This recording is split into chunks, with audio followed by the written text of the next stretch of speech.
গাধাকে সৃষ্টি করার পর তাকে বলা হলো সকাল থেকে সন্ধ্যা পর্যন্ত তাকে ক্লান্তিহীন পরিশ্রম করতে হবে,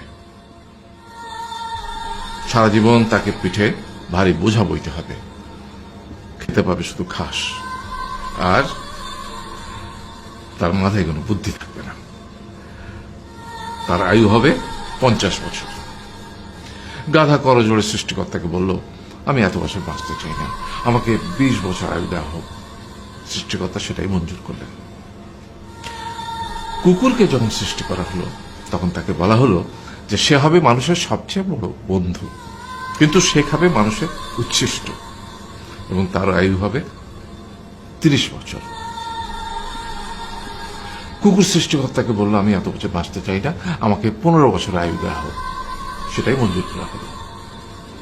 এরপর বানরকে বলা হলো, তুমি শুধু গাছের এ ডাল থেকে ও ডালে ঝুল খাবে এবং নানান রকম ফন্দি ফিকির করে মানুষকে আনন্দ দিবে, তোমার আয়ু হবে 20 বছর।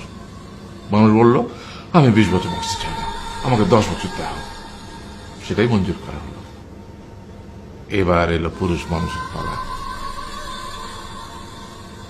তাকে বলা হলো যে তুমি হলে প্রাণীকুলের মধ্যে সবচেয়ে বিচক্ষণ এবং বুদ্ধিমান, সেই জন্য তোমাকে প্রাণীদের শিরোমণি করা হলো এবং তোমার আয়ু হবে 20 বছর।